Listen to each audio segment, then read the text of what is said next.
कल हमारा श्लोक नंबर 43 तक हो गया था। हाँ, ठीक है। 44, 45 और 46 3 श्लोकात बचे हैं। तो भगवान कृष्ण तक पहुंचने वाली जो 18 सीढ़ियां हैं, यानी कि 18 अध्याय हैं, उसमें से हम एक सीढ़ी कंप्लीट करने वाले हैं, सिंगल सीढ़ी। और जैसे जैसे आप आगे जाएंगे ना, वैसे वैसे, जैसे एक चीज बताती हूँ, अच्छे से सुनिएगा। अगर आपने इसको अपने दिल में बैठा लिया ना, तो आप अपनी लाइफ में बहुत ही इजीनेस फील करेंगे, अच्छा लगने लगेगा आपको। हम जैसे जैसे आगे जाते हैं ना, तो भगवान की शक्तियां हैं, दो शक्तियां होती है। एक तो महामाया और एक योग माया। तो जो महामाया जो होती है ना, अभी हम सब भक्त नहीं बने हैं, कोई भक्त नहीं बना है, ठीक है। तो सब जने अपने आप को अभक्त मान के करेंगे तभी काम होगा। अगर आप सोचेंगे कि नहीं, मैं भगवत गीता की क्लास कर रही हूँ, मैं तो भक्त बन रही हूँ, तो ऐसा कुछ नहीं सोचना है, ठीक है। तो महामाया क्या करती है, वो आपको भौतिक साधन जो भी है, सपोज आपके कोई गेस्ट आ जाएंगे, कुछ काम आ जाएगा, बिकॉज 9:15 बज रहे हैं अभी, ठीक है। तो उसमें कुछ ना कुछ होगा, धीरे धीरे होगा। जैसे जैसे आप भगवान कृष्ण के निकट जाना चाहेंगे, तो भगवान की जो अपरा शक्ति है, ठीक है, जो भौतिक साधन है सारे, वो आपको भगवान से दूर खींचने का कोशिश करेंगे। लेकिन उस समय क्या काम आएगा, आपका दृढ़ निश्चय, आपका डिटर्मिनेशन कि नहीं, मुझे भगवान के बारे में सुनना है, भगवान के बारे में जानना है। तब एक क्षण के बाद, एक पर्टिकुलर टाइम के बाद, क्षण मतलब मैं दिव्य क्षण की बात कर रही हूँ, जो भगवान के टाइम का जो क्षण रहता है, ठीक है। एक हमारे लिए तो number of days, number of month depend on everyone capability to join ना, इस तरीके से। तो उसमें आपको ये लगने लगेगा कि हाँ, अभी मैं थोड़ा भक्ति में आगे बढ़ रही हूँ। फिर महामाया आपको सपोर्ट करेगी, लेकिन फिर बीच में अप्स एंड डाउन्स आते रहेंगे, ठीक है। फिर लगेगा कि मैं भगवदगीता की क्लास अटेंड नहीं कर पा रही हूँ, तो समझ लेना कि माया का प्रवेश हो रहा है। ये हो गई महामाया। एक होती है योग माया। योग माया जो होती है, जो भगवान के परम शुद्ध भक्त होते हैं, जो हमारे जैसे हमारे जो हैं परम पूजनीय जो शिल प्रभुपाद जी हैं, ठीक है, वो हो गए।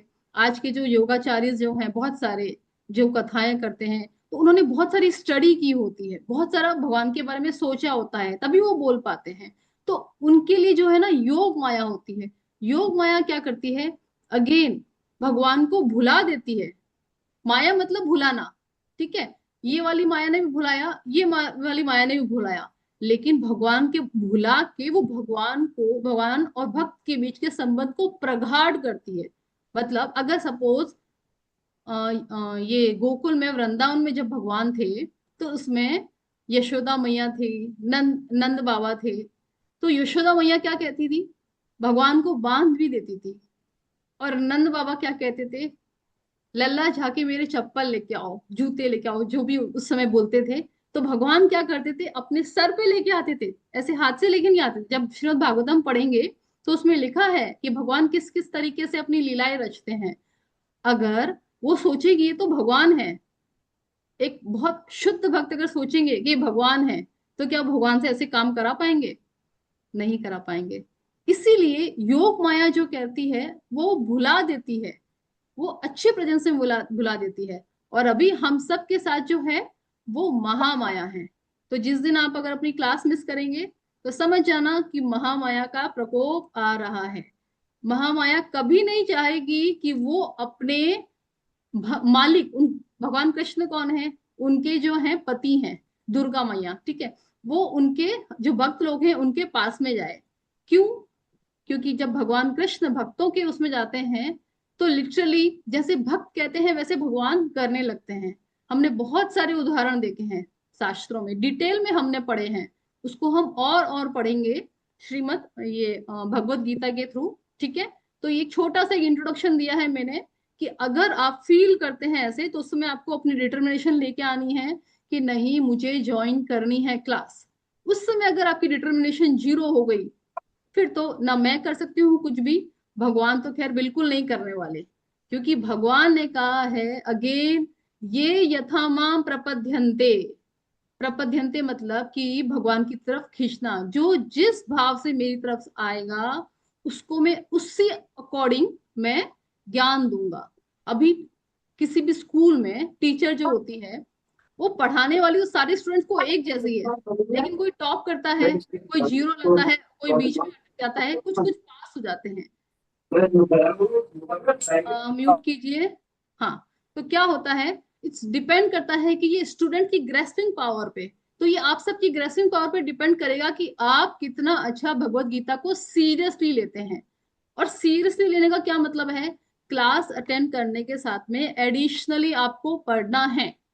ठीक है, एटलीस्ट आप 10 से 15 मिनट भी निकालेंगे ना, तो कोशिश करिए कि उसमें क्या लिखा हुआ है। और मैं ज्यादा नहीं बोलूंगी उसके अंदर, डेली के आप 4 से 5 श्लोक पढ़िए, कोशिश कीजिए। ठीक है, उसका श्लोक पढ़ा, कोशिश करना है संस्कृत में पढ़ने का, और उसका ट्रांसलेशन पढ़ना है। तात्पर्य नहीं कहूंगी मैं, क्योंकि उसमें थोड़ा टाइम लगेगा, धीरे धीरे करेंगे अपन, बट एटलीस्ट हम इतना तो जाएं। ठीक है, समझ में आया? चलिए अभी नेक्स्ट इसमें चलते हैं। श्लोक नंबर 44, 43 तक अगर किसी ने पढ़ा होगा तो कुछ भी कंफ्यूजन है तो मुझसे पूछ सकते हैं। ठीक है, मैं कोशिश करूंगी आपके प्रॉब्लम्स का, के समाधान का, और शास्त्रों के अकॉर्डिंग ही आंसर करूंगी। ठीक है, चलिए श्लोक नंबर 44 है, अच्छे से सुनिएगा और उंगली ले लेके करना है। बिना उंगली के आप करोगे, पेन या कॉपी लेके बैठोगे, कुछ समझ में नहीं आने वाला है। अंडरलाइन करना है, देखना है, सुनना है। संस्कृत भाषा बहुत इजी है, बस थोड़ा दोस्ती करने की जरूरत है। जितना दूर भागोगे ना, तो संस्कृत भाषा भी उतनी दूर भागेगी। ठीक है, तो कोशिश कीजिए। अहोवत महत पापम, अर्जुन कह रहे हैं, अहो वत महत पापम। अहो मतलब एकदम आश्चर्य, जैसे किसी चीज को अपन बोलते हैं ना, हो ये कैसे हो गया, इस टाइप वाली फीलिंग आ रही है। उसका एक एग्जाम्पल मुझे बहुत सुंदर याद आया है, आपको बताना चाहती हूँ।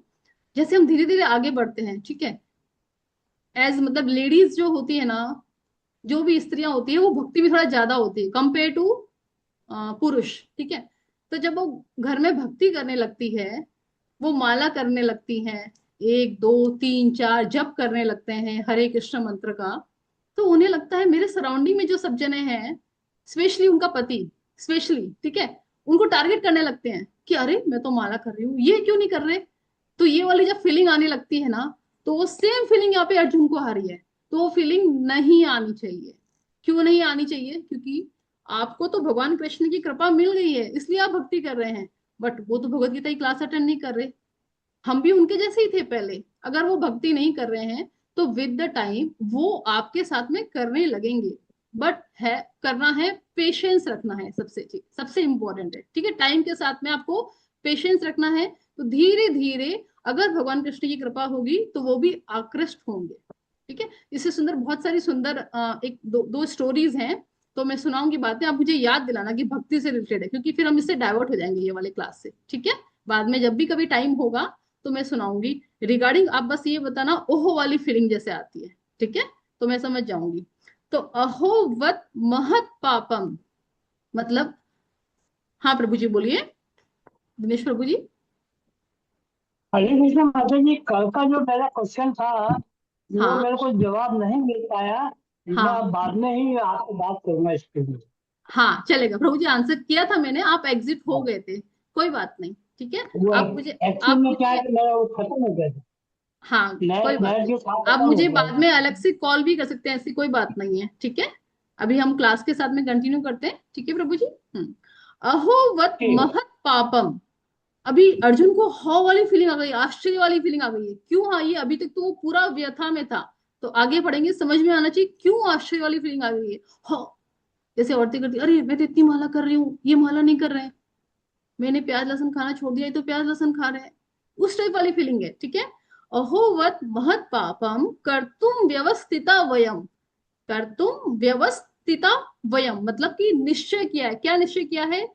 यद राज्य सुख लोभेन, मतलब राज्य सुख और लोभ, यद मतलब जो, ठीक है, तो जो राज्य, जो सुख और जो लोभ उनको मिलने वाला है, उसके लिए वो क्या कर रहे हैं?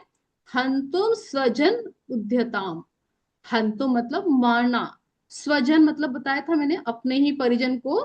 तो अपने ही परिजन को मारने के लिए तत्पर हो गए हैं। तो वो वाली फीलिंग आ गई है अर्जुन के मन में। हाँ, देखिए कितने आश्चर्य की बात है कि हम जघन्य पाप करने के लिए उद्यत हो रहे हैं। अर्जुन भगवान श्री कृष्ण से कहते हैं, किसके लिए हम पाप कर रहे हैं?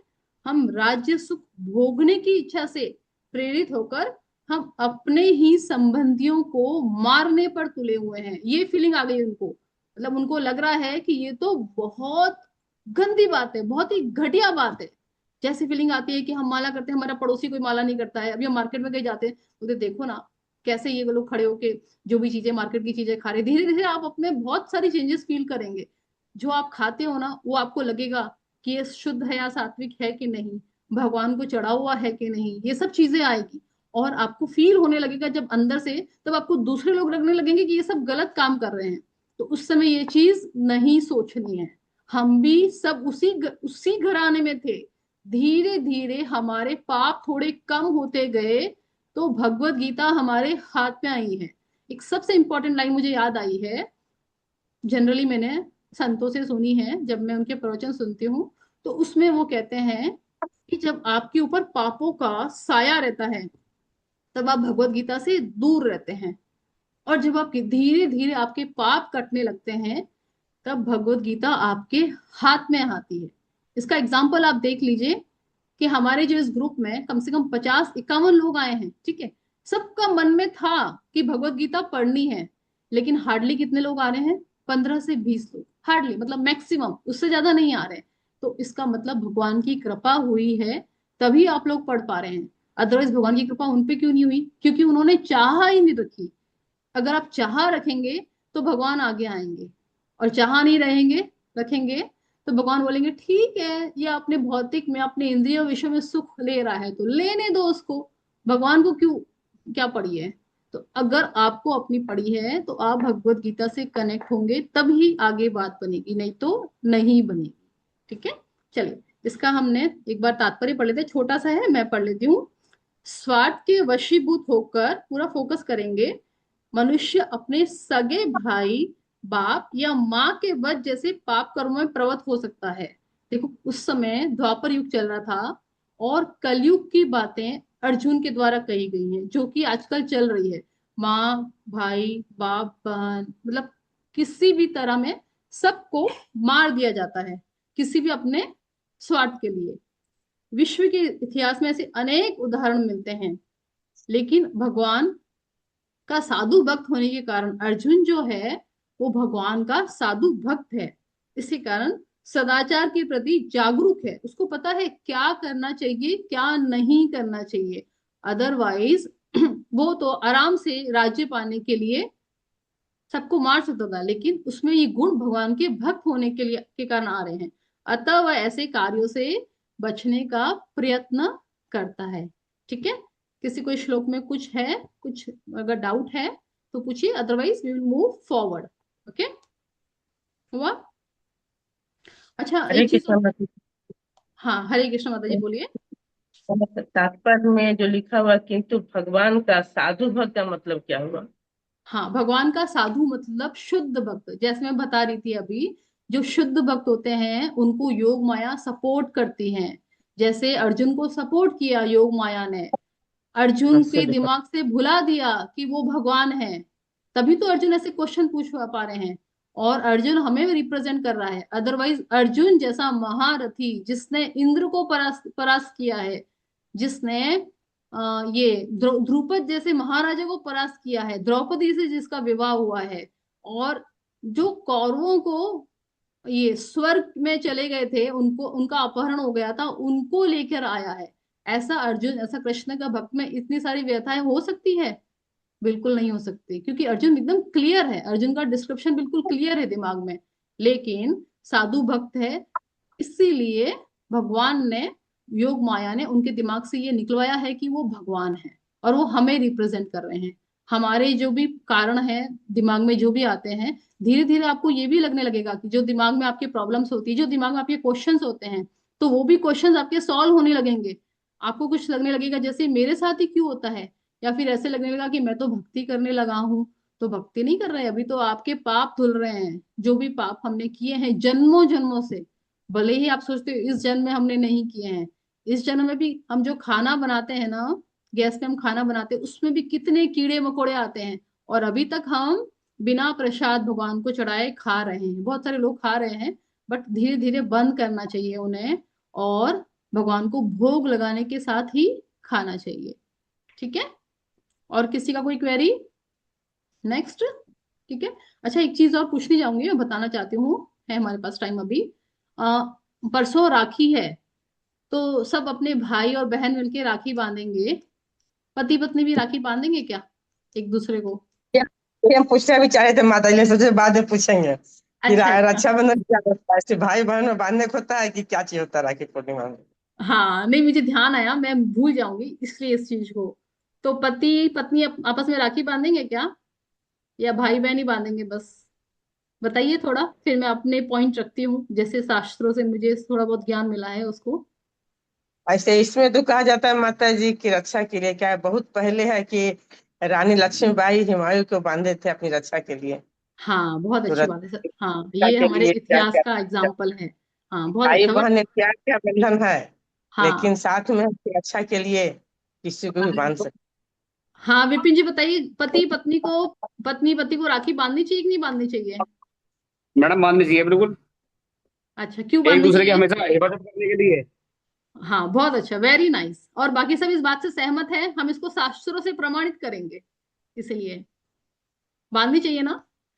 ठीक है, इससे रिलेटेड बिल्कुल में मैडम, एक। एक दूसरे की हमेशा हिफाजत, एक दूसरे के लिए खड़ा होने के लिए हमेशा पूरी स्थिति हाँ में और शुभ। बिल्कुल बिल्कुल, आज तक यही प्रचलन था कि भैया, बचपन से ही देखा है कि भाई जो है वो बहन के लिए वेट करता है राखी बंधवाने के लिए, और जिसके भाई या बहन नहीं होते तो वो बिल्कुल उदास हो जाते हैं, मायूस हो जाते हैं कि मेरे तो भाई भी नहीं है, मेरी बहन भी नहीं है। तो ऐसा नहीं। हाँ मीनू माता जी बोलिए। हरे कृष्ण माता जी। माता जी, ये राखी जो होती है एक रक्षा सूत्र होती है। हाँ बहुत अच्छा, वेरी नाइस। तो हाँ बिल्कुल इसलिए सही। कि मतलब रक्षा करने के लिए होता है। हाँ हाँ, तो ये भ्रांति है कि सिर्फ भाई या बहन के बीच का ये बंधन होता है। इससे रिलेटेड मैं कुछ आपको दो तीन पॉइंट्स बताऊंगी कि एक बार क्या हुआ। इंद्र जो हैं, स्वर्ग के जो राजा हैं इंद्रदेव, वो किसी युद्ध में उनको जाना था, और वो बहुत बड़ा युद्ध था। इतना बड़ा युद्ध था कि उसमें इंद्र जो है वो, मतलब उनकी हार भी हो सकती थी।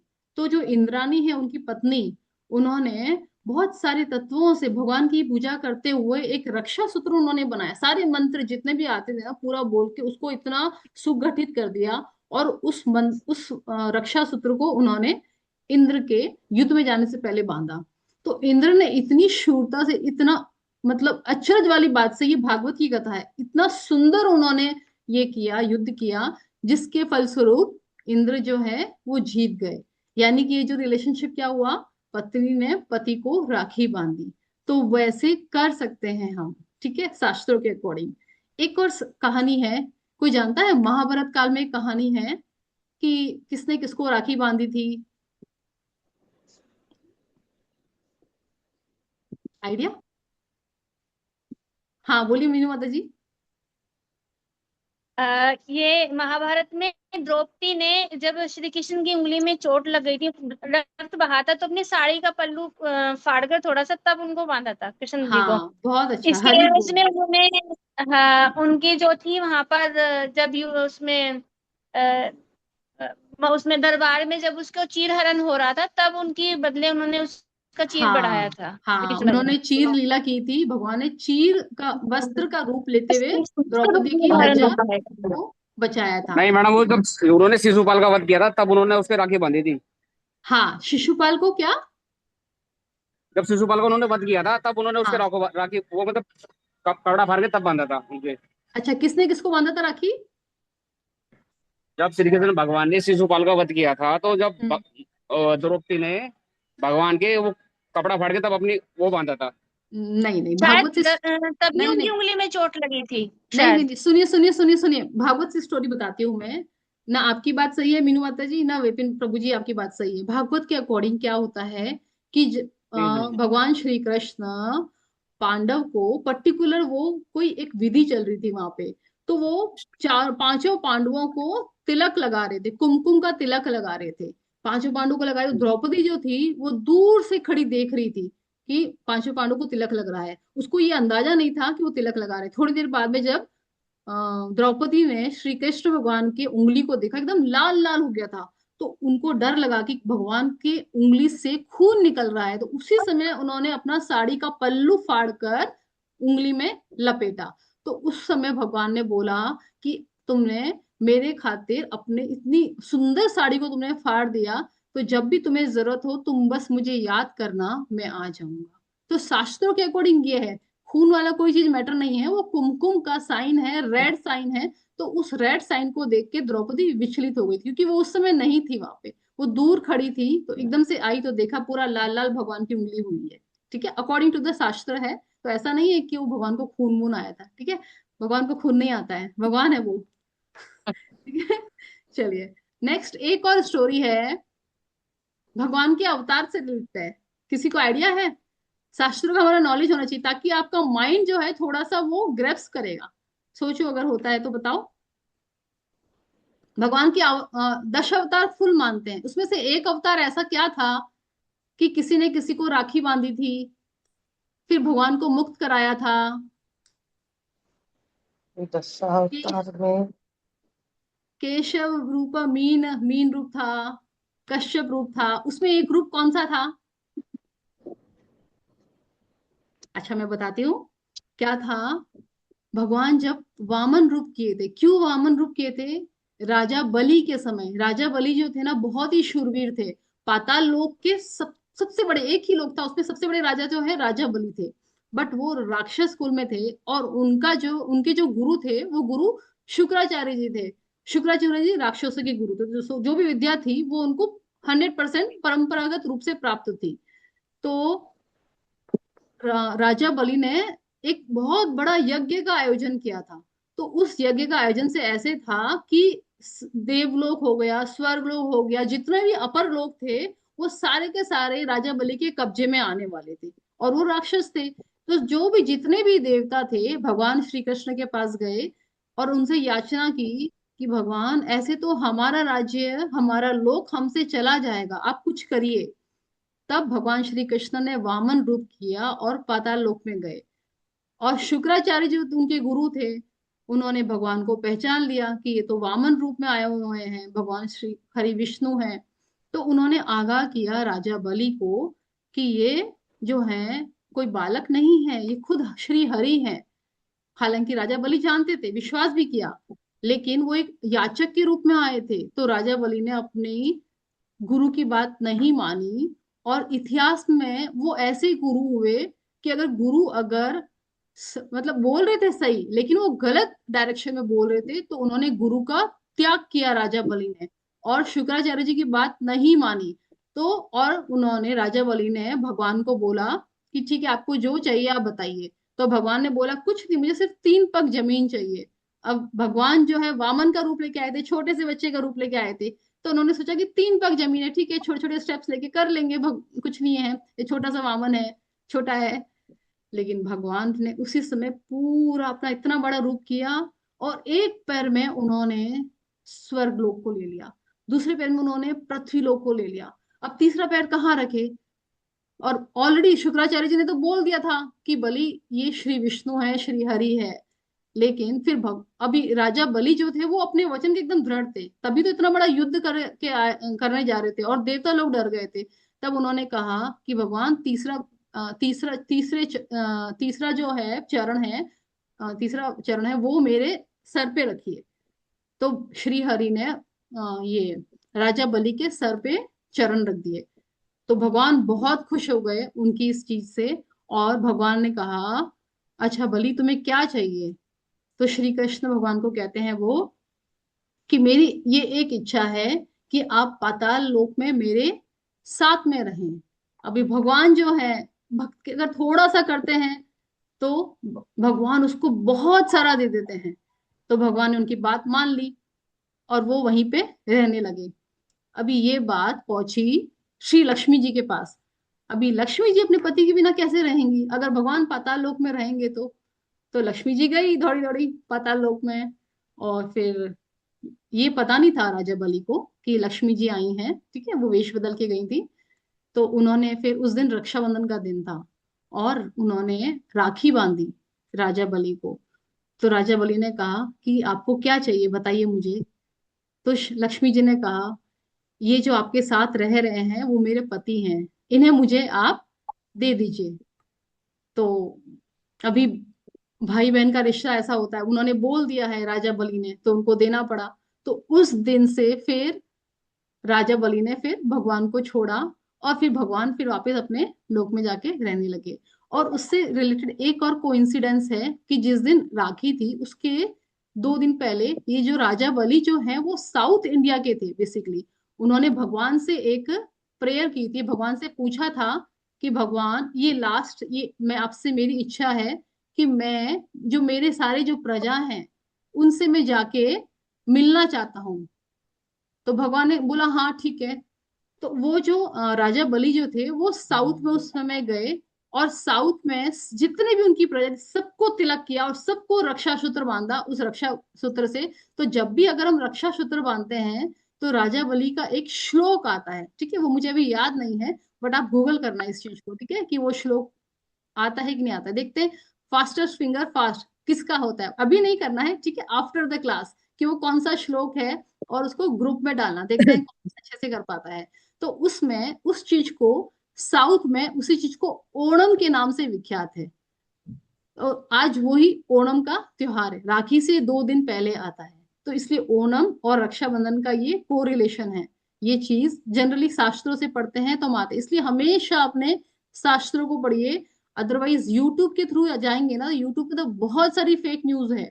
तो कोशिश कीजिए, अभी श्रीमद् भगवत गीता तो हम पढ़ ही रहे हैं, इसके कुछ रेफरेंसेस मैं श्रीमद् भागवतम में भी दूंगी। तो हम धीरे धीरे उसमें आगे करते हुए जाएंगे, तो हमारा श्रीमद् भगवत गीता और भागवतम दोनों ये हो जाएगा। और एक और चीज याद आई मुझे, जो इंद्रदेव की जो स्टोरी थी वो भविष्य पुराण में से है, ठीक है। हमारे टोटल 18 पुराण है, 18 पुराण में से बहुत सारे पुराण हैं। तो एक श्रीमद् भागवत पुराण हो गया और भविष्य पुराण हो गया, ऐसे एक पुराणों की लिस्ट है, ठीक है।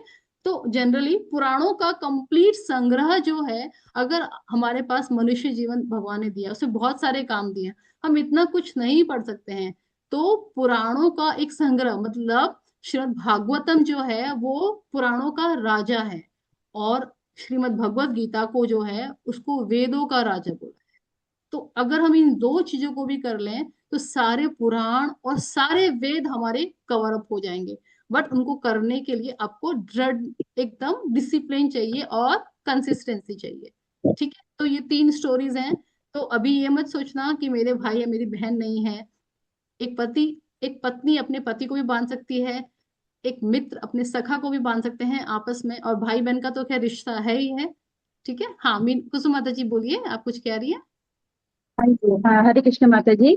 माता जी, ये जो आप स्टोरी बता रहे हो ना बलि महाराज की, हाँ। तो हमारे यहाँ उत्तराखंड में चमोली जिले में एक मंदिर है, तो अच्छा। उसका नाम है बंसी नारायण मंदिर। तो वो सिर्फ रक्षाबंधन के दिन खुलता है। अरे वाह, बहुत जैसे सुंदर। सिर्फ वहाँ रक्षाबंधन में पूजा करी जाती है, उसके बाद वो बंद कर दिया जाता है। सिर्फ साल में एक बार रक्षाबंधन के दिन खुलता है ये। अच्छा, और वो चमोली किन जिले के किनका बंसी नारायण, मंदिर है, वो किनका मंदिर है माता जी, वो कौन। बंसी नारायण मंदिर ना, विष्णु अच्छा भगवान वन, का मंदिर है। अच्छा विष्णु भगवान का मंदिर है, ग्रेट, वेरी नाइस। हाँ देखिए एक और स्टोरी तो आपने बता दी, बहुत अच्छी बात है। हाँ, वो बलि महाराज जी की जो आप कथा करके वो उन्होंने यज्ञ किया था, फिर उसके बाद लक्ष्मी जो माता जी ने उनको वापस मांगा था ना विष्णु भगवान को, तो हम्म। उसी से रिलेटेड तो वो मंदिर बनाया गया था कि ये उसके नाम पे तो बंसी नारायण का मंदिर है। वो सिर्फ रक्षाबंधन के दिन खुलता है। बहुत सुंदर बोला आपने। देखिए मतलब रक्षाबंधन से रिलेटेड एक और हमको चमोली गांव की स्टोरी मिल गई, बहुत सुंदर। हाँ दिनेश प्रभु बोलिए।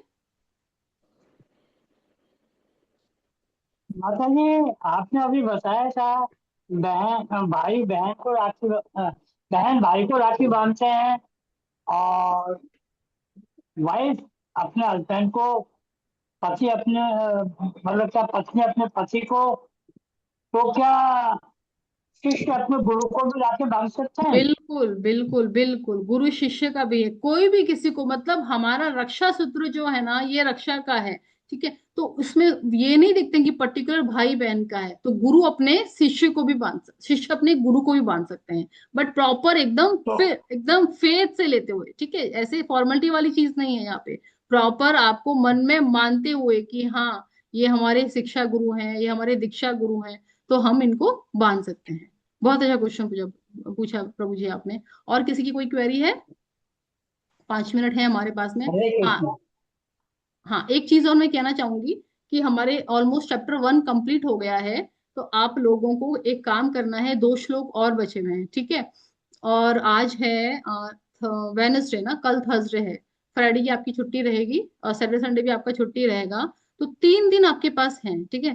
3 दिन में आप कोशिश करिएगा एटलीस्ट, लाइक 46 श्लोक है ना उसके, तो आप डिवाइड कर लीजिएगा उसको 15 श्लोक एक दिन में, ठीक है। उस कोशिश करेंगे 15 श्लोक, ज्यादा टाइम नहीं लगेगा, 15 मिनट लगेंगे हार्डली आपको। उसमें से करिए, अंडरलाइन कीजिए जो भी मैंने अंडरलाइन किया है, उसका वर्ड मीनिंग देखिए, समझ में नहीं आ रहा है तो नोट डाउन करो, ठीक है। फिर हम मंडे को कल मिलेंगे, उसके बाद हम मंडे को वापस मिलेंगे। तो ये आपकी कंसिस्टेंसी देखेंगे, चेक करेंगे कि आप अपने आप से ये टाइम में बैठते हैं कि नहीं बैठते हैं। अगर कुछ समय नहीं मिल रहा है तो एटलीस्ट जो इवनिंग का जो टाइम है हमने फिक्स करके रखा हुआ है, उस टाइम में आप बैठिए, ठीक है। मैं ये नहीं बोल रही कि पूरा 40-45 मिनट्स आपको बैठना है, आपको 15 मिनट भी बैठेंगे, बट आपको रिवीजन करना है। बिकॉज बिना रिवीजन किए हम आगे पढ़ने की कोशिश करेंगे तो हमें समझ में नहीं आना है, आता है, इतनी जल्दी नहीं समझ में आएगा। भगवान को समझने के लिए हमें अपना टाइम थोड़ा देना पड़ेगा, ठीक है। और किसी के कुछ क्वेश्चन है? चलिए हरे कृष्णा मंत्र करेंगे फिर हम। कोई, किसी, सब जने अपने कैमरा स्विच ऑन कर लीजिए, भगवान के सामने एकदम हरे कृष्णा फोकस होके, ठीक है। इसे संकीर्तन बोलते हैं। और कलयुग में जो संकीर्तन है, भले आप पूजा पाठ ना करो, मैं ऐसा नहीं बोलती हूँ जो करते हैं वो गलत करते हैं, करना है, बट आपको अगर समय की लिमिटेशन है तो आपने संकीर्तन, मतलब ग्रुप में अगर ये संकीर्तन किया तो भगवान बहुत खुश होते हैं, जिसे चैतन्य महाप्रभु के द्वारा लाया गया है। चैतन्य महाप्रभु गली गली जगन्नाथपुरी से लेते हुए वृंदावन तक जाते हुए कहाँ कहाँ नहीं गए, लोगों के मन में हरे कृष्ण मंत्र उनके द्वारा ही दिया गया है। और अगर हम उनको गाते हैं, और चैतन्य महाप्रभु जो हैं वो भगवान का ही स्वरूप है। एक दिन डिटेल में बात करूंगी, अदरवाइज हमारा मंत्र रह जाएगा। दिनेश प्रभु जी कुछ इंपॉर्टेंट चीजें तो बोलिए, फिर हम शुरू करेंगे हाँ, मंत्र। ये है, हाँ। मैं महामंत्र का जाप करता हूँ हाँ। या मैं पूजा पाठ करता हूँ हाँ। तो मुझे माया क्यों घेर लेती है, नींद क्यों आती है, ये बताइए इसका कारण। प्रभु जी वेल डिटरमाइंड हो जाइए, अपने दिमाग से बोल दीजिए, अपने माया को बोल दीजिए कि मैं तो कृष्ण भगवान को पाके ही रहूंगा, वो बहुत शक्तिशाली हैं। आगे के श्लोक में हम पढ़ेंगे, भगवान कहते हैं मम माया दुरत्तया, मतलब मेरी माया जो है उसको पार करना बहुत कठिन है, असंभव नहीं है। मम माया दुरत्तया, तो माया को अगर आपको क्रॉस करना है तो आपको वेल डिटरमाइंड होना चाहिए, आपको यहाँ से स्ट्रांग बनना पड़ेगा, नहीं तो नहीं। अदरवाइज मॉर्निंग में उठ के करना तो बहुत अच्छी बात होती है, और इवनिंग में रात में सोने से पहले करना और भी अच्छी बात होती है। और दिन भर करते रहो, सततम कीर्तन यंतो माम यतंतश्च दृढ़व्रत। भगवान ने कहा है जी जो सततम भगवान का कीर्तन करते हैं, यदंतश्च दृढ़ व्रत, मतलब दृढ़ निश्चय होकर जो जी भगवान को भजेंगे उन्हीं को मैं मिलूंगा।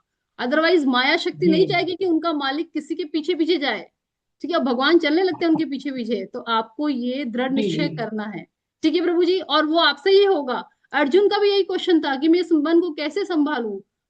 अर्जुन, भगवान कहते हैं, भगवान को कहते हैं कि कृष्ण चंचलम मन कृष्ण, कि ये मन मेरा बहुत चंचल है, तो उसको आप सुदृढ़ करिए, ठीक है। चलिए हमारे पास टाइम कम है, जी। 1.5 मिनट, स्टार्ट करते हैं हम। हरे कृष्ण। हरे कृष्णा, सब हाथ ऊपर करके करेंगे, 1.5 मिनट, ठीक है। हम भव सागर में डूबे हुए हैं, बिना हाथ ऊपर किए हुए, आप स्विमिंग में भी आपको हाथ ऊपर करना पड़ता है, तो ये सागर है, सागर में हमें स्विमिंग करना है तो हाथ ऊपर करना है, और हमको तैरना नहीं आता है, ठीक है। चलिए, हरे कृष्णा कृष्ण कृष्ण हरे हरे, हरे राम राम राम हरे हरे, हरे कृष्ण